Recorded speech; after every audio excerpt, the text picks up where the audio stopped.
Бидний мэдхээр Септембер л өнөөдөр тэгэхээр бидний мэдээллийн тухай ярилцах болно. Сүүлийн үед Instagram, Facebook, Threads орохоор нэг тал бүх эрэгтэйчүүд адилхан эрэгтэй хүн болгон даваа эрэгтэйчүүд хог новш хамаг бүтггүй юм эрэгтэй хүн хийдэг. За нөгөө талд орчин үеийн эмэгтэйчүүд эрэгтэй хүний хүндлэгээ болцсон. Эр хүн байх боломжийг олохгүй байгаа ч юм уу? Эр хүн хүндлэл хүсдэг. Эр хүнд байдаг эмэгтэй хүн байхгүй эр хаана гаргаад ир. За тэнгууд коммент хэсэг хэдэн 10 туйлширсан сэтгэлдлүүд хинэн ч ялахгүй хэрүүл маргаа. Тэгэхээр энэ бүгдээс яг хинэн ашиг хонжоо олоод байна гэхээр алгоритм. Алгоритм нь ерөнхийдөө юу юм бэ гэхээр тухайн тэр сошиал медиагийн аппликейшн дээр биднийг илүү удаан байлгах зорилготой миний үзэж байгаа бичлэгэн дээр суулаад дараа нь энэ хүн юу үзвэл илүү удах юм байна вэ гэдгийг гаргаж өгч байгаа компьютер дээр суурилсан маш том систем гэсэн үг. Тэр хүн ер нь бол цэгцтэй, ойлгомжтой, үнэн зөв мэдээллийг үтгэж тэгж одоо нэг удаан байдгүй мэл та. Тэрний оронд хэд туйлширсан, уйлсан, ууралсан, инээсэн ийм контент гараад ирэх юм бол илүү их хандлт авдаг байх нь байна. Тийм болохоор өнөөдрийн сэдвэрээ ерөнхийдөө бол эрэгтэйчүүд, эмэгтэйчүүд хоорондоо яагаад ингэж талцах болов? Эр хүний хямрал гэж яг юу юм? Өнөөдөр эрэгтэйчүүдийн амиа орлолт яагаад ингэж өндөр байгаа юм? Сэтгэл готрол яагаад ихсээд байгаа гэдэг талаар ярилцах болно. Тэгээд бичлэгэндээ тавтай морил. За энд ингэж бичлэг хийх байгаа болохоор асуудал асуулах. Тэр алгоритм дээр үнэн зөв мэдээллүүд явдаггүй хамгийн туйлширсан мэдээллүүд явгаа гэсэн үг. Яг бодит амьдрал дээр тэгэхээр ингээл бүх эрэгтэйчүүд яа би эмэгтэй хүнд дургу өглөө босдоггүй. Эмэгтэйчүүд өглөө босоод за өнөөдөр ямар эрэгтэйтэйгээ тэмцэхгүй кофегоо уудаггүй. Хүмүүс зүгээр л ажилдаа явдаг, хичээлдээ суудаг, түрээсээ түлдэг, хааштай хүмүүсээ сандаг, нэг нэгнээ халамжилдаг, нэг нэгэндээ гомддог. Амьдралаа арай айтаахан авч явах гэж хичээдэг гэсэн. Гэтэ сонирхолтой нь юу вэ гэхээр нийгэм өөрчлөлтийн хэрээр бид нар ч гэсэн өөрчлөгддөг. Тэгэхээр өнөөдрийн сэдвийн гарчлыг хараад ер нь бол яг юуны тухай ярихыг ойлгосон байх. За гарын 5 хурууг одоо авч үзцгээе. За одоо шагдар хүртэл ребрэнд хийсэн ажтай хүмүүсийн шагдрыг харах сэтгхүү ч гэсэн нэлээд өөрчлөгдсөн байлээ. Би сүүлийн үед YouTube дээр шагдар ба эр хүний хямрал тэгээд шагдар орчин үед амьдарч исэн бол гэдэг арай одоо нөгөө шагдрын өнцгөөс киног тайлбарласан зүйлсийг харсан. Threads дээр ч гэсэн ер нь бол олчинд ч гэсэн буруу байсан юм шүү. Олчинчны майгуу ядар аштай юм эмэгтэй байсан байна. Шагдрын сонирхлыг хийн тоосон. Шагдарт эр хүн байх эрхийг олгоцсон байсан бол ийм зүйл болохгүй байх гэсэн юм билүү гэдэг ерөнхийдөө хэрүүл маргаан Threads-ээр нэг бэлээ. Хамгийн сонирхолтой нь яасан бэ гэхээр шагдар өөрчлөгдөөгүй, кино өөрчлөгдөөгүй, хэн өөрчлөгдсөн бэ гэхээр бид нар өөрчлөгдсөн гэсэн үг. За эндээс үүдэлтэйгээр яагаад өнөөдөр эрэгтэйчүүдийн тухай илүү их яригдах болов? Яагаад эрэгтэйчүүдийн ганцаардл сэтгэлийн эрүүл мэнд, амьдралын дарамтын талаар дэлхийд даяар илүү их ярьж эхэлвэ? За магадгүй энэ Симон де Буагийн хэлснийг санаад чухлах. Би одоо болохоор энэ Симон де Буагийн дурласан эмэгтэй гэдэг номыг уншиж байгаа. Энд дээр юу гэж гардаг вэ гэхээр эмэгтэй хүн төрдөггүй харин нэмэлтээ болдог гэж хэлдэг. Тэр магадгүй эрэгтэй хүн ч гэсэн төрдөггүй. Мэдээж хүмүүсийн эвдэл эрэгтэй эмэгтэйгээ төрчихж байгаа л та. Эрэгтэй хүн ч гэсэн тодорхой дүрм хүлээшт айдас шаардлагуудын дунд эр хүн болж сурдаг ба. Тэгвэл өнөөдрийн яг энэ маргалдаад байгаа эрэгтэйчүүд үү эмэгтэйчүүд үү гэдэг нь яг үндэ гендрийн дайн биш. Харин хуучин тогтоогдсон байсан дүрүүд шинэ ертөнц хоёрын хооронд зөрчил байж болох юм аа гэж бодож байгаа. Тэр энэ бүдэг ярихын тулд ямар асуултанд хариулах хэрэгтэй вэ гэхээр эрэгтэй хүн байх нь өөрөө юу гэсэн үг юм бэ гэдэг асуултанд хариулах хэрэгтэй. Би өөрөө эмэгтэй хүн болохоор яг эрэгтэй хүний туршлагаас ярьж чадахгүй ч гэсэн аастай байсан хүн, эрэгтэй хүмүүстэй хамт ажилладаг хорвоочнцын талын эрэгтэй хүн биш үү те. Тэр яг энэ асуултанд хариулахын тулд эхлээд биолог болон нийгмийн үүргийг ялгаж ойлгох хэрэгтэй гэж бодож байна. Эрэгтэй эмэгтэй хүмүүсийн хооронд биологийн тодорхой ялгаа бий. Тэр юу вэ гэхээр бид нар өөр гормонтой, өөр нөхөн үрчхийн үүрэгтэй дундаж биеийн бүтц ч гэсэн ялгаатай байдаг. Жишээлбэл тестостероны хэмжээ эрэгтэйчүүдэд дунджаар өндөр байдаг биеийн хүчний хувьд давуу байх нь түгээмэл. Харин нийгэм эдгээр ялгаа хэрхэн ойлгож ямар үүрэг хариуцлага оноож ирсэн юм бэ гэдэг нь өөр асуудал. Бүх ихэнх хугацаанд амьд үлдэхэд биеийн хүч маш чухал байсан. ан хийх, дайнд оролцох, гэр бүлээ хамгаалах. Тиймээс олон нийгэмд эрэгтэйчүүд улс төр эдийн засаг цэргийн салбарт амгаа байр суурь эзэлж иржээ. Гэхдээ өнөөдөр бид огт өөр ертөнцид амьдарч байна. Бид баавгатай тултгай болсон, одоо хурш аймаг овог руугаа морьтой дайтгай болсон өнөөдөр амжилтыг биеийн хүч биш те боловсрал, ур чадвар, мэдээлэл, бүтээлч сэтгэлгээ хамтын ажиллагаа тодорхойлдог болсон. Тэр эдгээр зүйлсэд эрэгтэй эмэгтэй гэсэн хүүс хамаагүй гэсэн. Харин эрэгтэй эмэгтэй хүн ямар байх ёстой гэсэн хүлээлтийн зарим хэсэг өмнөх үеийнхээ үлдсэн гэсэн. Нийгэм өөрчлөгдөд байдаг гэтэл эр хүн уйлдаггүй. Эрэгтэй хүний амьдрал аз жаргал гэж байхгүй. Эрэгтэй хүн аз жаргалтай амьдрахаар төрсөн. Эмэгтэй хүн л аз жаргалтай амьдрахаар төрсөн. Эр хүн үргэлж хүчтэй байх ёстой. Эр хүн гэр бүлээ авч явах ёстой. Эр хүн үргэлж мөнгө олох ёстой гэдэг хүлээлтүүд хэмнээ байгаа. Гэхдээ олон хүний толгойд дүрм ингээ өөрчлөгдөөгүй байгаа болохоор эрэгтэйчүүд надад хэцүү байна гэж жоохон сэтгэл хөдлөлөө харуулах юм бол ирэн байж өндө шалчнаад байгаа. Тэгээ бүр нийгэмд аяараа зүгтэг. Түлийн үед айгүй одоо нэг юм бунигтай ч юм уу зүйл нь юу вэ гэхээр эрэгтэйчүүд яг өөрийнхөө сэтгэл хөдлөлийг илэрхийлээд тэгэл гутарлаа илэрхийлэнгүүт одоо тэгээ нийгэмд аяараа буусаад эрэгтэй байж чи битээ шалчнаад байх юм уу те. За тэнгуут нөгөө талаас энэ үнд эмэгтэйчүүд буруутай штэ. Гэт бүр тэрний талд маргаан үүссэн байгаа байхгүй юу? Тэр яг хөвгүүд бага наснаасаа л битгий үйл эр хүн шиг бай, жижиг шажиг сэтгэл хөдлөлөө охин хүүхчиг гаргаж яах гэдэг юм гэж заалгадаг. Тэгээ хэдэн жилийн дараа том болоод яагаад өөрийнхөө мэдрэмжийг ойлгохгүй юм бол яагаад сэтгэл хөдлөлөө илэрхийлж чадахгүй байгаа юм бол гэж гайхдаг гэсэн.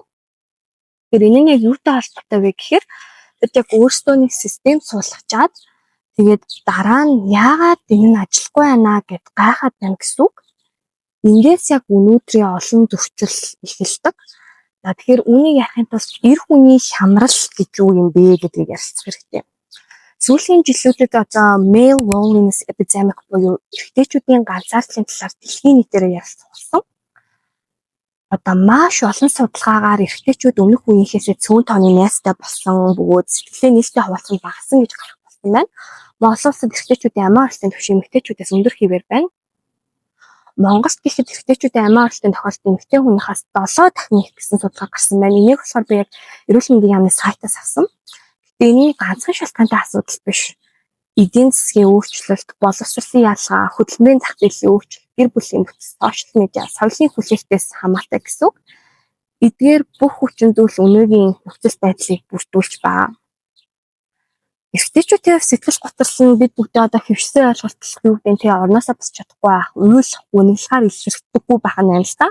Аавч гэх юм бол эмэгтэйчүүд арх согтур ундаа эрэгтэйчүүдтэй харилцуулахад одоо тэгж ороод байдаггүй, хэтрүүлэн хэрэгэлдэггүй. Эрэгтэйчүүдийн сэтгэл готрол арх согтуруулах ундаа хэтрүүлэн хэрэглэх, машин жолоод одоо хурдаа хэтрүүлэх, жижигхэн юмн дээр хурдан уурлах зэргээр илэрдэг байх нь байна. За тэгээд ер нь яг энэ бичлэгийг хийх болсон шалтгаан гэвэл бас би жилийн өмнө Psych гэдэг юм дижитал магазин байдаг. Энэ дээр Andrew Reiner гэдэг сэтгэл зүйч How to be a man буюу хэрхэн эрэгтэй хүн байх вэ гэдэг нийтлэл бичсэн байсан. Тэгээ энийг уншаад ер нь эрэгтэй хүн байна гэж юу хэний хэлээд байгаа юм бэ? Энэ талаар ямар нэгэн бичлэг хийх хэрэгтэй байна гэж бодсон. За тэн дээр маш сонирхолтой үр дүн гарсан байсан. Andrew Reiner нь эрчүүдийн нөхөрлөл сэтгэл хөдлөлийн талаар судалгаа хийсэн бөгөөд тэрээр нэг сонирхолтой зүйлийг олжээ. Тэр нь ихэнх эрэгтэйчүүд сэтгэл мэдрэмжээ хуваалцахдаа маш болгоомжтой ханддаг байна. Өөрөөр хэлбэл би асуудлаа яриа гэхээсээ өмнө энэ миний асуудлыг сонсоход бэлэн болов. Намайг сул дорой одоо охин шиг шалчсан амт ингээд бодчихгүй дээ. Би арай дарамт болоод байгаа юм биш биз гэж дотроо шалгалт явуулдаг байна. Одоо юу гэдэг яг сэтгэл хөдлөлөө хуваалцахын өмнө нэг юм хідэн алхамцаа security check хийдэг гэсэн үг. За түүний судалгаанд оролцсон олон эрчүүд эрэгтэй найзтайгаа асуудлаа ярьдаг ч ихэнхдээ шийдэж болох шүүмжлэлт агуулахгүй хэд хувийн биш сэдвүүдийг сонгоо ярилцдаг байна. Жишээ нь ажил дээр асуудал гарлаа. Машин эвдэрчлээ. Манай спортын баг хожигдчихлоо. Тэгээ яг үндэ нэг гол би ганцаардаа байна, өөрийгөө хангалтгүй мэдрээд байна, надад хэцүү байна гэдэг төвшний яриа ховор ярьдаг тогтсон байна. Тэгвэл эрчүүд маань яг энэ сэтгэл санааныхаа дэмжлэгийг хинээс аваад байна вэ гэдэг бас аюул сонирхолтой. Ихэнхдээ найз охин, эхнэр, ээж, харцдаг охин, эмэгтэй найз эсвэл өөрөөсөө авдаг байх нь байна. Учир нь ихэнх эрчүүд найз маань ийм зүйл яриул эвгүүцэх баах, би түүнийг асуулаараа дарамтлаад амарх байна гэж боддог. Тэгээд яг л нөгөө нэг хэвчсэн эрэгтэй хүн юм байж ич охин шиг шалчаанахгүй гэсэн бодол нь тархинд нь бүр таанаасаа суудсан байдаг гэсэн. Тиймээс эрчүүдийн нөхөрлөл хөвчтэй хамт шар арыг уух, жимд явах, спорт үзэх, тоглох, ямар нэгэн үйл ажиллагаа хийх хэлбэрээр илэрдэг. Эдгээр нь одоо муу зүйл гэсэн үг шүү. Эдгээр нь одоо юу гэдгийг эрэгтэйчүүдийн нөхөрлөл эмэгтэйчүүдээс муу гэсэн үг биш. Тэгээд заримдаа хамт сууж зүгээр цагийг өнгөрөөх эсвэл хамт сэтгэлээ ярилцахыг одоо ялгаж салгаж ойлгох хэрэгтэй болчтой байх нь байна. Харин эмэгтэйчүүдийн хувьд нөхөрлөлөөсөө хангалттай сэтгэл зүйн дэмжлэг авч чаддаг. Үүнтэй холбоотой яагаад эмэгтэй хүн найз охинтой болохоос эрэгтэй хүн найз охинтой болох хэрэгтэй байдаг вэ гэсэн нийтлэлийг бас сонирхоод уншаад үзээрэй. Substack-дээр байгаа. Тэгээд энэ дээр миний дуртай кино болох Normal People-ийн quote-ыг аягүйх оруулсан байсан. Normal People гэдэг би номыг бас уншижсэн. Энэ дээр гол дүрийн залуу маань ер нь эрэгтэй найзуудтай, гэхдээ эрэгтэй найзуудтайгаа яг гол тийм сэтгэл санааныхаа эмзэг байдлыг ярьдаггүй. Надад хэвдүү байна ч юм уу. Тэнгүүт найз охин эсвэл одоо бидний яриад байгаа situationship охиноосоо сэтгэл санааны зөвлөгөө авдаг. Тэнгүүт хүн л болсон хаан тэр харилцаан ч гэсэн нураад унахын хэрэг хэний сэтгэл зүйн дэмжлэг авах вэ? Тэнгүүт авч чадахгүй болчтой. Тэр сүүлд нь бид бүтэн ярьдгаар mental breakdown буюу бүр уцралт ордог гэсэн. Тэр найз охин нь хайртай хүн үү эсвэл одоо 24 талын emotional support уу гэдэг юм ухагтун гараад ирнэ. За бас Jordan Stacy гээд хүн энэ тухай бичгтээ нэг юм сонирхолтой санаа гаргасан байна. Олон эрэгтэйчүүдийн хувьд романтик харилцаа нь хамгийн гол сэтгэл санааны дэмжлэгийн их усүр болдог. Олон эрчүүд эрэгтэй найзтай асуудлаа ярих гэхээр үгүй эвгүй байна, намайг сул дорой гэж бодчихгүй, ирэн байж ич айгу драматай залуу шиг харагдах болов гэж дотроо бодож гардаг байна. Тэгээ найз охин эсвэл харцдаг охин дээр очиод чам нэг юм хэлэх гэсэн юм аа. Хэдэн цагийн подкаст хэлүүлдэг байх нэ. Тэгээд заримдаа харилцаа найз охин зөвхөн хамтрагч, хайртай хүн байхаас гадна сэтгэл зүйч, амьдралын зөвлөгч, карьер коуч нь болдог. Тэгвэл заримдаа бүр одоо энэ хүн надад тохирохгүй гэдэг асуултаа ирж чаддаг Google search гэдэг юм шиг байна. Ерөнхийдөө нэг хүнээр бүх аппликейшныг суулгачаад байна гэсэн үг. Love app, therapy app, advice app, emotional support app. Тэгээ асуудал нь гэвэл нэг хүн бүхэл хүний сэтгэл санааны систем болж чадахгүй таны хамтрагч ч гэсэн өөрийн гэсэн асуудалтай хүн гэсэн үг шүү дээ. Тиймээс эрчүүдэд тулгарч буй асуудлыг зөвхөн феминизмээр тайлбарлах нь хангалтгүй. Одоо феминизмын ачаар эмэгтэйчүүд илүү өргөн хүрээнд боломжшил эзэмшиж байна, өөрийн орлоготой болж байна, өөрсдийн амьдралын талаар бие даан шийдвэр гаргаж байна. Эцээгээд энэ нь эрчүүдийн боломжийг булаасан гэсэн үг биш. Харин олон түүний турш эрэгтэй хүний үнэлэмжийг тодорхойлж байсан зарим уламжлалт бүрүүд өөрчлөгдөж байна гэсэн үг. Хэрвээ эр хүн байхыг зөвхөн хангагч байхтай холбож ойлгодог байсан бол өөрийгөө хангаж чаддаг эмэгтэйчүүд орж ирсэн өнөө үед эр хүн байх нь юу гэх вэ гэдэг асуулт гараад ирж байгаа. Хэрвээ эр хүний үнцийн зөвхөн мөнгө олох чадвараар хэмжигддэг байсан бол эмэгтэйчүүд ч гэсэн одоо мөнгө олж ийн, амьдралаа өөрөө болгоод авч чадж байна. Бие даасан болсон өнөө үед тэр үнцийн юунд орчих вэ? Энэ асуулт зөвхөн эрчүүдэд ч биш, эмэгтэйчүүд ч мөн адил тавигдж байгаа юм. Учир нь нийгмийн хуучин дөрүүд аль альчдаа өөрчлөгдөж байна. Тиймээс өнөөдөр бид энэ яригадаад байгаа эр хүний хямрал гэж нэрлэж байгаа зүйл нь эрхэмлэн авсан хүмүүсийн гомдол биш байж болно. Харин олон зуун жилийн турш тогтвортой байсан гендерийн дөрүүд нурж шинэ дөрүүд хараахан бүрэн төлөвшөөгүй байгаа шилжилтийн үеийн шинж тэмдэг байж болох юм аа. Тиймээс энэ бүгдийг ойлгохын тулд бид одоо феминизм, patriarchy-г харж үзэх хэрэгтэй. Энэ үгийг сонсоод хүмүүсийн толгойд ингээд бүр маш өөр зураг гарч ирдэг юм шиг санагдсан. Зарим хүмүүсийн хувьд энэ бол эрэгтэйчүүдтэй адил хэрэгтэй байх хэрэгтэй гэсэн энгийн санаа байгаа. Феминизм бол дэлхийн ертөнцийн баг хамгийн буруу ойлгогдсон үнүүдийн нэг баха. Зарим хүмүүс феминизм гингүүт бах ууртай эмэгтэйчүүдээр төсөөлдөг юм шүү аа. Зарим хүмүүс феминизм гэдгийг эмэгтэйчүүд эрэгтэй хүнээс илүү болохыг хүссэн хөдөлгөөн гэж боддог.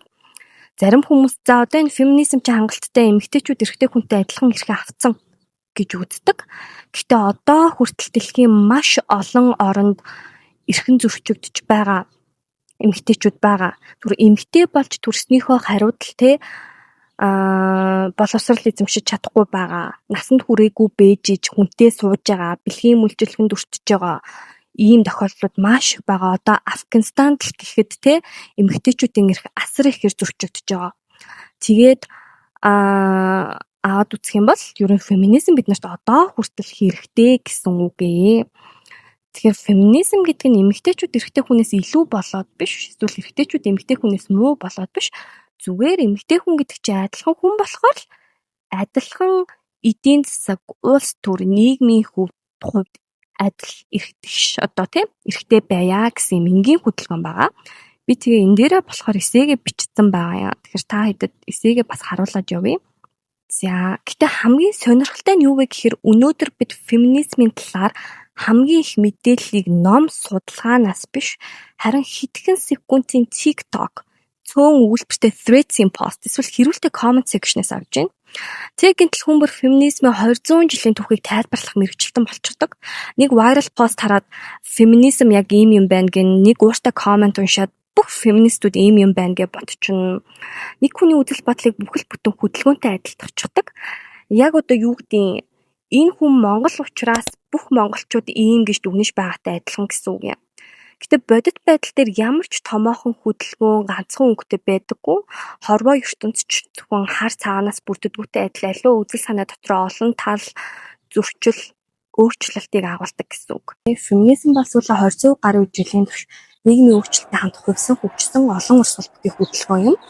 Тиймээс хүмүүс феминизм гэж ярихдаа яг аль үеийн ямар ч чиглэлийн феминизмын тухай ярьж байгаагаа өөрсдөө ч анзаарахгүй байх тохиолдол илбэг.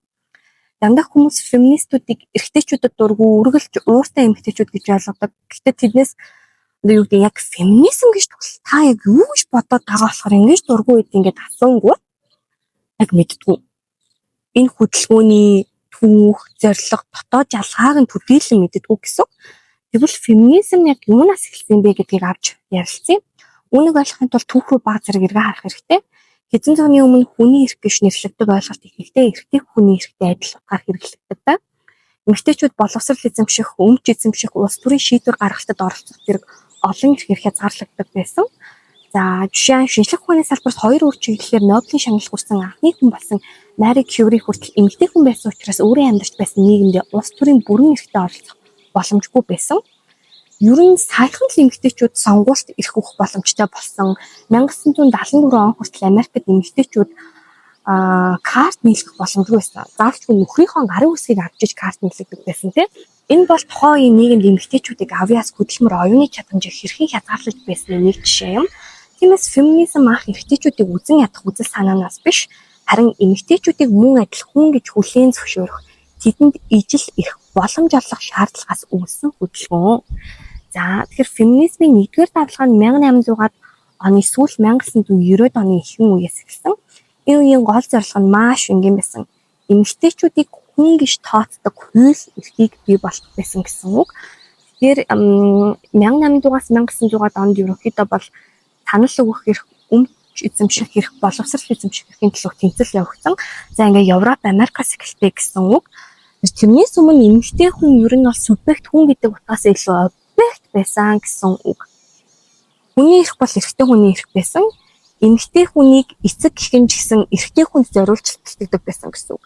Тэгээ хүний хань болох зорилготой. Тийм болохоор одоо хүртэл эцгийн эрх ёсонд суурьшсан үгнүүд маш их байдаг. Одоо тогооны хүнтэй болох ч юм уу тий. Хоол унцай хийж чадахгүй бол хадамдаа голгодно. Эмэгтэй хүний нэр цэвэр байвал ирээдүйн ханд нь ачтай ч юм уу.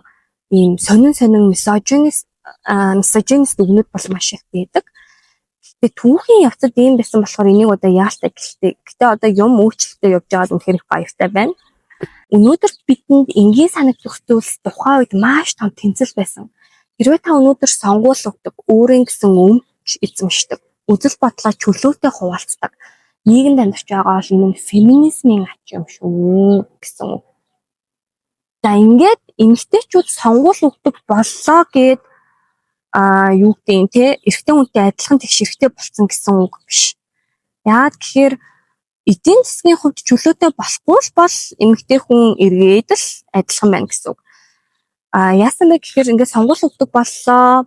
Тэгсэн ч эмэгтэйчүүд ерөнхийдөө бол ажлын байран дээр гарах боломжгүй байгаа гэсэн. Яагаад гэхээр багасаа л одоо асар их асархуун ажил хийж эрэгтэй хүнд зориулагдаж өссөн байдаг. За ингээд ирсэн чинь дэлхийн 2 дугаар дайн бий болсон. Дэлхийн 2 дугаар дайн бий болсноор бүх эрэгтэйчүүд фронт дээр дайчлагдсан гэсэн. За тэнгуут нөгөө их оронд нь ажил хөдөлмөр эрхлэх хүн хэрэгтэй болсон. Ингээд эмэгтэйчүүдийг дайчилж гисэн. За ажил хийж чадна штэ. Өмнө нь бас чи эмэгтэй хүн чадахгүй гэстэй ер нь бол бэжи гэдэг байсан бол одоо you can do it. За ингээд эмэгтэйчүүд хүнд хүчний үйлдвэрүүдэд хүртэл ажиллаад эрэгтэй хүнтэй адилхан ажиллаж чадна гэдгийг харуулсан гэсэн үг. Мөн цалин авсан гэсэн үг. За тэгээд дайн туслаа эрэгтэйчүүд их орондоо буцаад ирлээ. Эргээд нөгөө ажиллаа хийх хэрэгтэй болсон. За ингээд эргээд нөгөө пропагандагаа хийж гисэн гэсэн үг. За эмэгтэйчүүд бол гэртээ ингээд анжил шиг хөрхэн суугаад нөхрийнхөө хоол ундыг бэлдээд гэр орныхаа ажлыг хийгээ байж хэрэгтэй шүү гэв. Ингээд дахиад ерөнхийдөө бол тэмцэл явагдаж гисэн гэсэн үг. За 1960-аас 80-аад онд 2 дугаар давлгаа ахилдаг. Хууль эрхээ авсны дараа эмэгтэйчүүд өөр асуултыг тавьж эхэлсэн. Хуулиар эрхтэй болсон ч бодит амьдрал дээр үнэхээр тэгшэрхтэй юу? Яагаад ижил ажил хийсэн ч баг цалин авдаг вэ? Яагаад гэрийн ажил баг бүхэлдээ эмэгтэйчүүдийн үүрэг хэвээр байна вэ? Энэ үед patriarch гэсэн ойлголтыг илүү өргөн хүрээнд ярьж эхэлсэн. За одоо бас бид бүгдийн дандаа хэрүүлэлт тэмцэл хийдэг patriarch буюу эцгийн эрхт бас яригдчих эхэлнэ. Энийг одоо бас илүү гүн гүнзгий ярьж эхэлнэ. За 3 дугаар давлгаа 1990-ад оноос энэ үед хүмүүс нэг чухал зүйлийг ойлгож ирсэн. Тэр нь юу вэ гэхээр ангийн эмэгтэйчүүд ирэхэд тэнцээд идэг тэгсэн чинь эмэгтэй хүн болгоны амьдралын туршлага түүлж байгаа зам нэрээ өөр байх юм биш үү? Арьс өнгө, анги давхраг, бэлгийн чиг баримжаа, соёл эдгээр нь бүгд өөр өөр байх юм байна гэсэн үг. Өөрөөр хэлбэл яг эмэгтэй байлаа гэд ижил амьдралын нөхцөл байдал туршлагыг туулж байгаа биш юм байна гэдгийг ойлгож эхэлсэн гэсэн үг. 4-р давлгаа яригдаж эхэлнэ. 2010 оноос хойш гэсэн үг. Энэ үеийг баг сошиал медиагаар төсөөлөх ямар ч аргагүй. За MeToo хөдөлгөөн сошиал медиагаар явагдаж маш олон аль тартнууд ихтэй одоо ямар бэлгийн дарамт үзүүлдэг байсан, ямар муу хүмүүс байсан гэдэг булгаа нэлэрсэн. Нөгөө талд одоо юу гэдэг нь феминистүүд дэмгүй хүний хүч хэрхийлэлт бүтгэн гэдэг яриа гарч ирсэн. Онлайн нэтгүүлжилт body image буюу одоо нөгөө Victoria's Secret маань body positivity буюу ямар ч битээ байсан өөрийгөө хайрлаа гэдэг лөө ороод маркетинг нь унж эхэлсэн. Энэ бас аюул том яригдах юм шиг санагддаг. Би хөрхэн төрх албач хөрхэн болох хэвээр нийгэм гэдэг нэг бичлэг хийсэн. Тэн дээр ер нь гоо сайхны стандарт эмэгтэйчүүдэд ямар их нөлөөлт юм бэ? Эцгийн эрх ёсонд ямар их сурчсан юм бэ гэдгийг харуулсан байгаа. Ер нь эмэгтэй хүн охин хүүхэд төрөнгүүт танаас нь яаж харагдах хэвээр, яаж аашлах хэвээр гэдгийг тогтоогоод өгсөн байдаг. Хөрхэн уян дөөлөн тий. Тэгэл үлгэрийн гоо сайхны стандартууд тогтооцсон байдаг.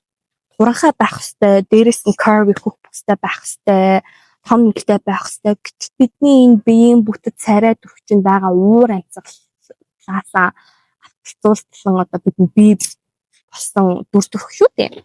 Яг хүн байглаасаа гоё юм угаасаа дуртай байдаг. Бид нар яагаад цэцгэн дуртай байд юм бэ гэхээр хэдэн олон мянган жилийн генетикийн мэдээлэлтийн энхэд хадгалагдсан байдаг болохоор бид нар цэцгэн дуртай байдаг. Цэцгийг үзэсгэлэнтэй гэж хүлээж авдаг. Symmetrical зүйл дуртай байдаг. Тэр бол үнэн. Объектив гоо үзэсгэлэн гэж бас байгаа даа. Гэтэ гоо сайхан гэдэг бол субъектив. Сошиал медиа бидний тархийг угаагаад ийм байх ёстой гэсэн байгаа. Үүнээс үүдэлтэйгээр бас феминизм дотор олон хөдөлгөөнтэй байдаг гэдгийг ярих хэрэгтэй. Choice feminism гэж байгаа. Өөрөөр хэлбэл эмэгтэй хүн сонгох боломжтой болцоод байна гэдэг нь choice feminism. Өнөөдөр феминизм хизээч эмэгтэй хүнийг одоо би гэртээ баймаарай, нөхрөөрөө тижээлгмээр байна гэх юм бол хүй болохгүй гэдэг байхгүй юу? Феминизм нь сонголтыг өгöd байна гэсэн. Ажил хиймээр байвал ажиллаа хийгээд яв. Эмэгтэй хүн ч гэсэн яг эрэгтэй хүнтэй адил өөрөө сонголтоо их боломжтой амар байна тийм. Гэртээ гэрээ гой байлгаад хүүхдээ хараад гой сайн гэрээ үзэлтэй баймаар байгаа бол таны дурддаг. Гэхдээ эмэгтэй хүний хийсэн сонголт болгон феминист гэсэн үг биш. Эцгийн эрх ёс суурьшсан энэ нийгэмд бид нар эмэгтэйчүүд зориулсан гоо сайхны стандартын араас хөтлөө хөөцөлдөг нь бол үнэн. Мэдээч өөртөө таалагдсан тулд хүн гой сайхан харагдах хэвээр гэхдээ заримдаа тархиа бүр үнэхээр угаалгасан байдаг. Би ч гэсэн гоо сайхны стандартаараас хөтөлтөөл явж байдаг. За тэгээд инфлюенсерүүд, олонний танил хүмүүс энийг энгийн юм шигээр ойлгуулсан байдаг. Одоо юу гэдгийг давхраа оюулах мэдсэл, хөхний хагалгаа бүр хүчээ авч байгаа. Одоо надад ч гэсэн өөртөө итгэлгүй маш олон зүйл нэг хөрх инфлюенсер байлаа гэж бодоход нэг л мэтгэд хөхөглөгдсөн тий. Энийг хамгийн гол нь зүгээр энгийн үзэгдэл юм шиг normalize хийх гэж ярьдаг. Энэ нь өөрөө маш сөрөг дагавартай. Хүний төвшөнд бол ихэр яаны юу тухайн хүний дур нийгмээрээ аваад үзэх юм бол айгүй юм гонхтой зүйл байгаа байхгүй юу. Эдийн засгийн хувьд чинь бол маш сэтгэл санаа эрүүлэн дээрээ ч гэсэн гол сайхны хаалгаа хэлээд хохирч байгаа дөндөө хүмүүс байгаа. Хүний төвшөнд аваад үзвэл зүгээр гэсэн үг. За энэ бол ингээд бас маш том сэдв болчихж байгаа. За ямар ч тач энийг бас хүчээ. За тэнгуут radical feministүүд гэж бас байгаа. Radical feminism нь ерөнхийдөө бол альва юмыг үнцээр нь авч хардаг гэсэн үг. Феминизмыг илүү эцгийн эрх ёстой нь холбож үздэг. Либерал феминистүүд байна. Тэр нь юу гэдэг вэ гэхээр эмэгтэй хүн нийгэм эдийн засаг соёлын хэвд гэртэй хүнтэй адилтгах ширхтээ болёо гэж хардаг гэсэн үг. Дөрөвдүгээр давлгаан дээр феминизм анх удаа одоо алгоритмтай болсон гэсэн үг. Хамгийн туйлширсан постууд, хамгийн их хандлага авчихсан. Хүмүүс заримдаа феминизмыг номоос биш TikTok-ын comment section-ээс сурдаг болсон. Гэтэ нэг зүйлийг ялгах хэрэгтэй. Феминизм гэдэг бол нэг хүн биш, нэг TikTok биш, нэг threads-ийн пост биш шүү. Яг л үгтэй нэг эрэгтэй хүнийг хараад бүх эрэгтэйчүүд ийм адилхан гэж хэлж болохгүй адилхан. Нэг феминистийн хэлсэн үгийг бүх хөдөлгөөнтэй адилтгаж болохгүй гэсэн үг юм. Феминизм нь өөрөө олон өөр өнгө үзэл баримтлалтай, цаг хугацаа өнгөрөх тусам дотроо олон өөр чиглэлтэй болсон. Бага яг сая хэлсэнчлэн. Тэгээ феминизмын түүхийг ойлгохын тулд ерөнхийдөө бас тодорхой та өөрөө ирэлж хайгуулж байх хэрэгтэй гэж бодож байна. За дээрэс нь нэг юм заавал ярих хэрэгтэй тэр нь patriarchy. Яг гэвэл эрэгтэй эмэгтэй хүмүүсийн өнөөдрийн зөрчил зөвхөн хувь хүмүүсийн асуудал биш. Энэ нь олон зуун жилийн турш бүрэлдсэн нийгмийн бүтэц хүлээлттэй холбоотой гэсэн үг. Тэгвэл patriarchy гэж юу юм бэ гэдгийг одоо хэтлээ авч үзье. Яагаад энэ үгийг сатаад хүмүүс шууд хоёр тал маргалддаг юм болоо. Ер нь patriarchy эцгийн эрхчээс гэхээр зарим хүмүүсийн толгойд хамгийн түрүүнд за одоо эн чинь эрэгтэйчүүдийг муулаад хэлэх гэдэг бодол орж ирдэг байх. Тэгээ patriarchy гэдэг үг нь анханасаа тийм утгатай биш. Энэ нь грек хэлний эцгийн эрхт өрхийн тэргүүн гэсэн утгатай. Орчин үеийн гендер судлаад patriarchy гэдэг нь эрэгтэй хүн бүрийг буруу тохиолголт биш. Харин түүхийн туршид эрэгтэйчүүд улс төр эдийн засаг, хууль, эрх зүй зэрэг олон нийтийн эрх нийтлийн байгууллагад давмгай байр суурь эзэлж эмэгтэйчүүдийн боломж үүргийг илүү хязгаарлагдмал хүрээнд тодорхойлж ирсэн нийгмийн тогтолцоо гэлтэй. Өөрөөр хэлбэл олон нийгэмд эрэгтэй хүнийг гол хангагч, шийдвэр гаргагч гэж үздэг байсан бол эмэгтэй хүнийг ихэвчлэн гэр бүл, хүүхэд асран халамжлах үүрэгтэй холбон ойлгодог байжээ. Энэ нь бүх гэр бүл, бүх эрэгтэй, бүх эмэгтэй яг ийм байсан гэсэн үг биш. Харин тухайн үеийн давмгай байсан нийгмийн хүлээлт ийм байсныг хэлж байгаа юм. Тиймээс patriarchy гэдэг ойлголтыг эрэгтэйчүүдийн тухай ойлголт гэхээсээ илүү хүмүүсээс зөвхөн хүүсээр нь болж тодорхой үүрэг, зан чанар хүлээдэг тогтолцооны тухай ойлголт гэж ойлгох илүү ойрхон болох байхаа. Гэтэ patriarchy-ийн тухай ярихад нэг чухал санааг заавал дурдах хэрэгтэй. Францын философч Симон де Бувагийн өөрийн алдар бүтээл The Second Sex-тэй нэг маш хүчтэй санааг төвшүүлсэн байдаг. Өмнө нь дурдсанчлан эмэгтэй хүн төрдөггүй харин эмэгтэй болдог гэж хэлсэн. Энэ нь эмэгтэй хүн биологийн хувьд эмэгтэй төрдөггүй гэсэн үг биш. Харин нийгэм түүнд чи ямар байх ёстой вэ гэдгийг баг багаар зааж өгдөг гэсэн санаа. Бяцхан охин байхаас нь охин хүн дараа хүн байх ёстой. Охин хүн зөөлөн байх ёстой. Охин хүн ийм зүйл хийх ёсгүй гэсэн мянган жижиг тохиог өгдөг. 3 дугаарт эмэгтэй хүн даруухан байх шүү дээ. Тэгээд нэг мэтгэл хүн өөрийн хүсэл мөрөөдлөөс илүү нийгмийн хүлээлтийн дагуу өөрийгөө тодорхойлж эхэлдэг. Бувар бас нэг сонирхолтой санаа хэлдэг. Түүхийн туршид эрэгтэй хүнийг ихэвчлэн хүн гэж авч үздэг байсан бол эмэгтэй хүнийг эмэгтэй хүн гэж тодорхойлж ирсэн. Өөрөөр хэлбэл эрэгтэй хүн бол үндсэндээр харин эмэгтэй хүн бол түүнтэй харьцуулж ялгагдах нөгөө тал болж ирсэн гэсэн санаа. Тиймээс хоёрдугаар хүс буюу дайвар хүс гэсэн ойлголт гарч ирдэг. Монгол хэлнээр дайвар хүс гэж ерөнхийдөө орчуулсан байдаг энэ ном. Гэтэ энд бас нэг чухал зүйл бий. Энэ нь эрэгтэй хүн бүр эмэгтэйчүүдийг зориуд дарддаг гэсэн үг биш. Харин нийгмийн бүтэц өөрөө хүмүүсийг тодорхой дүрт оруулж ирсэн тухай яриа юм аа. Яг үүнтэй адил эр хүн үйлдэггүй гэдэг дүр мөрчүүдийг ч бас хязгаарладаг гэсэн үг. Мөн энэ эмэгтэй хүнийг ийм second sex буюу хоёрдугаар хүсээр харж ирсэн маш олон жишээ байдаг. Одоо хүртэл бид нар яг тэр нийгэмд амьдарч байгаа. Эрүүл мэндийн салбарт эмэгтэй хүн бол үргэлж second sex буюу хоёрдугаар хүсээр, эрэгтэй хүн үргэлж default буюу үндсэн системээр ирсэн. Жишээлбэл машины осолд эмэгтэйчүүд амьд үлдэх магадлал илүү бага байдаг. Яагаад гэхээр суудлын бүсийг эрэгтэй хүний бие дээр зориулж хийсэн байдаг. Мөн энэ дэд бүтэц infrastructure бүгд эрэгтэй хүнд зориулж хийгдсэн байдаг. Бид шийдвэр гаргах төвшөнд одоо хүртэл эрэгтэйчүүд ажиллаж байгаа. Тийм болохоор эмэгтэй хүний дуу хоолой цөөн хүрдэг гэсэн үг. CPR химэл амьсгаад тийм мулиачуд бас дандаа эрэгтэй байдаг. Манай ээж юм ч ахгүй. Тэгээ би ээжээс асахгүй. Ээж танаа мулиачуд эрэгтэй байдгүй, эмэгтэй байдгүй гэсэн чинь дандаа эрэгтэй мулиач байдаг шүү дээ гэсэн. Эрэгтэй хүний бие, эмэгтэй хүний бие хоёр өөр байдаг. Эмэгтэй хүн ерөнхийдөө бол мэдээч хүүхдтэй шүү дээ. Тэгэнгүүт химэл амьсгаа хийхэд эрэгтэй хүний нөгөө мулиач дээр дандаа хийхээр одоо зааж сургагдаад штэ бид нар. Тийм болохоор эмэгтэй хүн дээр төдөлсөн CPR урдаггүй байх нь байна. Ингээ эмэгтэй хүмүүстэй амьд гарах магадлал илүү бага байдаг байх нь байна. Чи бас нэг ийм мим харсан байхгүй юу? За энд ингээ гаргачих. Хаа ч гэсэн та хичнээн хөөрхөн гоё инфлюенсер охин байсан ч хичнээн хөөрхөн залуу байсан ч хичнээн мод байсан ч та Монголд ингэж л бизнессэн гэдэг. Та ер нь одоо янз бүрийн тоглолт үдэж явж байгаад эмэгтэйчүүдийн л илүү очтой байгааг анзаарч ирсэн үү? Би бүр энийг яг уншичаад нэрээ тийштэй гэж бодсон аахгүй юу. За 0 сууж бицдэг 0 мөн эрэгтэйчүүдэд зориулсан босоо 0 гэж байгаа. Тэгээд эрэгтэй эмэгтэй хүнийг тэгшэрх гингүүт яг адилхан зай хуваалцаад өгчдөг. Тэнгүүт цаа эмэгтэй 3-0 байлаа гэж бодоход ингээ харангуут хөвчлэн эрэгтэй 3-0 тэнгүүт гадналтт нь бас ийм босоо 0 эрэгтэй 0 сүрлэлсэн байт юм бэлээ. Би бүр эрэгтэй хүний 0-ыг амар хараа яваад байдаг болсон зүйлээ. За дээрэс нь эмэгтэйчүүдэд биений юм ирдэг.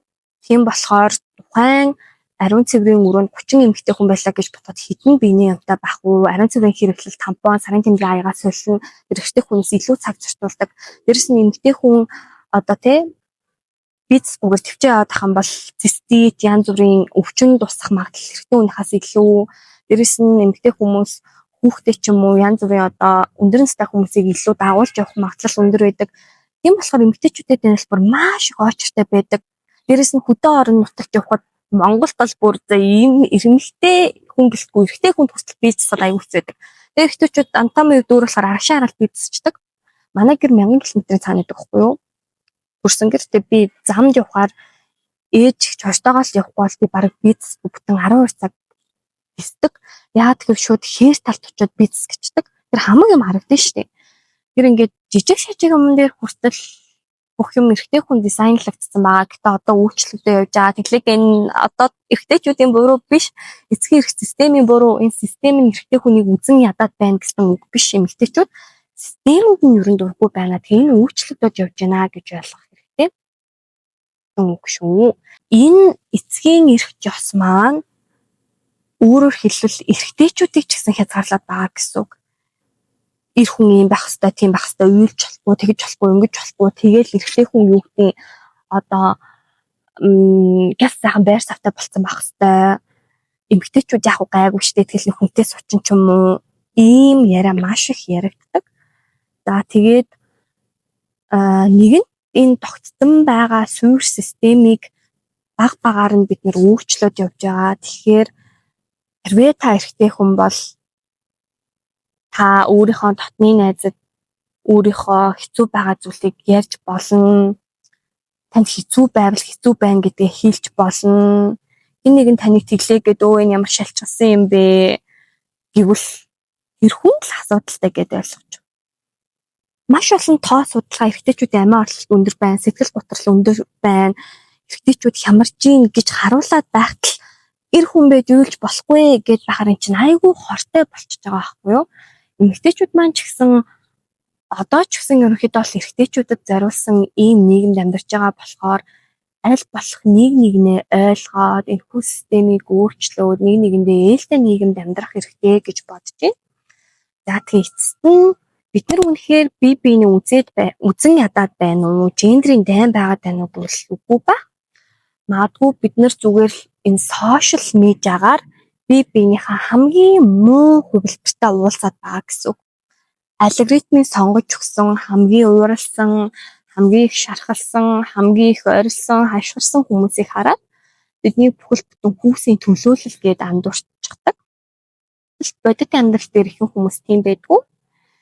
Энэ нэгэн байр салтаа болох гэж хичээж байгаа, хин нэгэн хүүхдээ өсгөх гэж хичээж байгаа, хин нэгэн хайрлахыг хүсэж байгаа, хин нэгэн зүгээр л ойлгохыг, хүлээн зөвшөөрөхийг хүсэж байгаа. Магадгүй бид нар амар өөр юм шигтэй энд би феминист гингүүт энд үгүй феминистүүд амар гэж яриад байгаа ч гэсэн яг үнэндээ бид бүгд бодож байгаагаас илүү бие биетэйгээ адилхан хүмүүс байдаг байх гэж би хувьдаа бодож байна. За тэгээд эцэст нь шагдралуугаа эргээд оръё. Шагдар өөрчлөгдөөгүй, кино өөрчлөгдөөгүй, харин бидний асуудаг асуултууд өөрчлөгдсөн гэсэн үг. Нүртэн бид нар хэн буруутан бэ? Долчин юм уу, шагдар юм уу гэдэг байсан бол өнөөдөр магадгүй яг ийм болоход хүргэсэн зүйл нь юу юм бэ? Яагаад тийм болсон болоо гэж асуудаг болсон. За тэгцээц яг энэ бичлэгийн зорилго нь хин нэгний талд байсангүй харин нэг жаахан нэг алхам хойшилж ухаад биднийг хооронд нь муудалцуулаад байдаг энэ алгоритм нийгмийн тогтсон уламжлалт хэм маяг хүлээлт мөн бидний өөрсдийн ойлголтуудыг хамтдаа ажиглах байсан гэсэн үг. Тэр нь гендрийн дайнд ер нь бас хинч ялахгүй энэ алгоритм захин медиа бизнесүүд ашигтай байгаа гэсэн үг. Харин ойлголцод хоёр тал хоёулаа хождог гэсэн үг. Тэр биднэрт магадгүй маш олон хэрүүл маргаан хэрэггүй илүү олон ойлголтыг хүссэн ярилцлага хэрэгтэй байх гэж бодож байна. Тэгээд өнөөдөр бидний мэдхээр нь бидний мэдэх зүйлийн тухай ярилцлаа. Тэгээд яг нь урьдчилан удаан л бичлэг болчихлоо. Яг нь энэ суваг таалагдсан бол лайк дараад subscribe хийгээрэй. Тэгээд баяртай.